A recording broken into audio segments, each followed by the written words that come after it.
A group describing itself as retired generals and senior civil servants of Zimbabwe has issued one of the strongest public condemnations yet of the recently enacted Constitutional Amendment Number 3, describing the amendment as an assault on Zimbabwe's constitutional order and urging citizens to organize and oppose it through lawful means. Sanabila Mashkubdani retired generals condemn Constitutional Amendment Number 3 call for lawful national resistance. That was subscribed by like on the bill.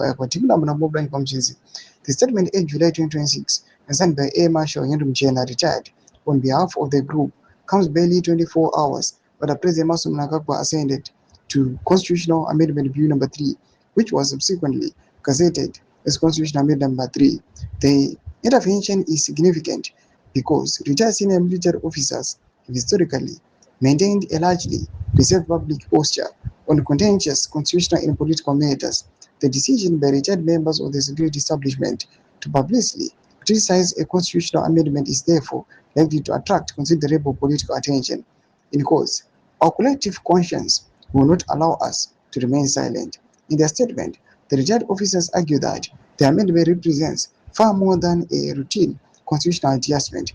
The group rejects characterizations of Constitutional Amendment Number 3 as merely administrative, instead describing it as an assault on the constitutional covenant made by 2013 by the people of Zimbabwe through negotiation, national consensus, and referendum.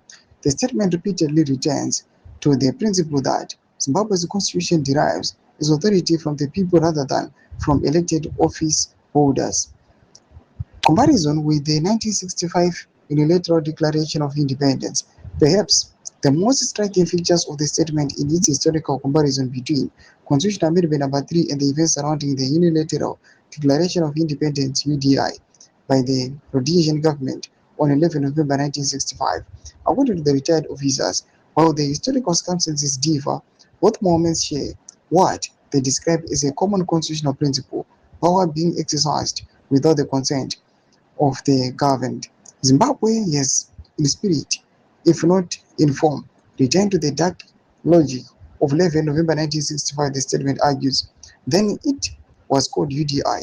Today it wears the clothing of constitutional amendment. The principle is the same.